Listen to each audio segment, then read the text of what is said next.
सोचिए जरा, यदि किसी का नाम बदलकर उससे उसकी पहचान छीन ली जाए तो उसे कैसा लगेगा। उसको उस नाम से बुलाया जाने लगे जिससे उसकी सभ्यता और संस्कृति का दूर दूर तक कोई लेना देना ना हो। यही हुआ है हमारे भारत देश के साथ। नमस्कार दोस्तों, आपका अपने चैनल दिस फैक्ट्स में फिर से स्वागत है। हमारे देश भारत को उस नाम से बुलाया जाने लगा जो उसके सभ्यता और संस्कृति से किसी भी तरीके से मेल नहीं खाता है।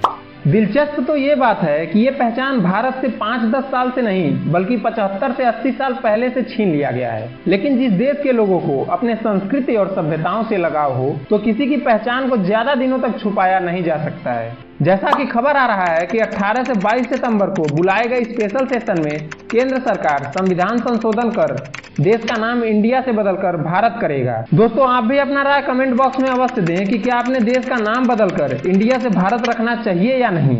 आइए जानते हैं कि नाम बदलने की शुरुआत कहां से हुई। वैसे तो देश का नाम बदलने का चर्चा बहुत पहले से चलता आ रहा है, लेकिन जब भारत के राष्ट्रपति द्रौपदी मुर्मू जी का एक लेटर आया जिसमें लिखा था प्रेसिडेंट ऑफ भारत, तब ये बात और भी ज्यादा कंफर्म हो गई। यह लेटर G20 में शामिल प्रमुखों को डिनर में बुलाने के लिए था। प्रेसिडेंट ऑफ भारत लिखा लेटर आने पर विरोधी पार्टियों में बवाल सा मच गया। कांग्रेस पार्टी कहने लगी कि विपक्षी पार्टी के गठबंधन का नाम इंडिया होने से मोदी सरकार डर गई है, इसलिए वह देश का नाम इंडिया से भारत रखना चाह रहा है। और अरविंद केजरीवाल तंज कसते हुए बोले, यदि विपक्ष अपनी पार्टी का नाम भारत रखे तो क्या बीजेपी वाले देश का नाम बदलकर बीजेपी रख देंगे।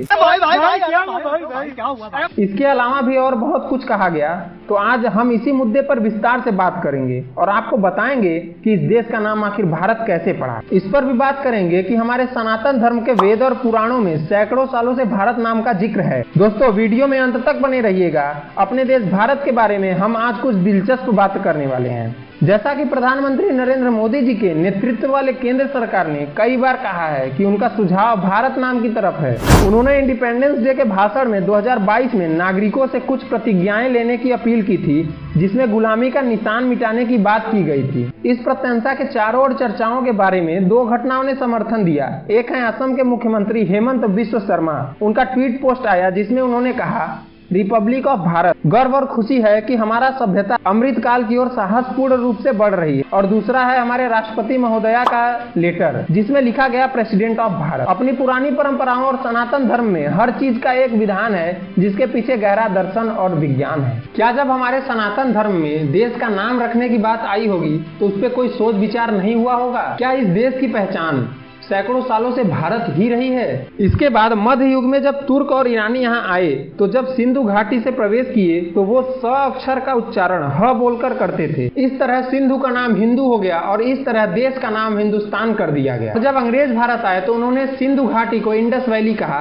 इससे हमारे देश का नाम इंडिया रख दिया गया। वैसे अंग्रेजों को भारत या हिंदुस्तान कहना काफी कठिन लगता था, इसलिए उन्होंने भारत या हिंदुस्तान को इंडिया बना दिया। इसी तरह भारतीयों ने अन्य लोगों के द्वारा दिए गए नाम को अपना लिया और आजादी के बाद भी उन्हीं नामों के साथ चलते आ रहे हैं। जो देश अपनी देसी खान पान और जीवन शैली के लिए जाना जाता है वो सालों से दूसरे द्वारा दिए गए नाम के साथ चल रहा है। यही कारण है कि हमारे संविधान में से इंडिया शब्द निकालने की बात पहले से ही हो रही है। जो कांग्रेस पार्टी आज इल्जाम लगा रही है कि बीजेपी देश का नाम बदल रहा है, उसी पार्टी के पूर्व सांसद शांताराम नाइक ने 2012 में बिल लाकर देश का नाम बदलने की मांग की थी। योगी आदित्यनाथ जो मौजूदा समय में यूपी के मुख्यमंत्री हैं, 2014 में इन्होंने भी बिल लाकर देश का नाम बदलने की बात की थी। साल 2020 में सुप्रीम कोर्ट में याचिका लगाकर ये मांग की गई थी कि इंडिया का नाम गुलामी का प्रतीक है, इसलिए उसे बदल दिया जाए। इंडिया गठबंधन की सरकार जो आज इसका विरोध कर रही है, उन्होंने अपने अपने सरकार वाले राज्य में कई शहरों का नाम बदलकर उन्हें अपने पुराने नाम दिलाए हैं, जैसे कलकत्ता को कोलकाता,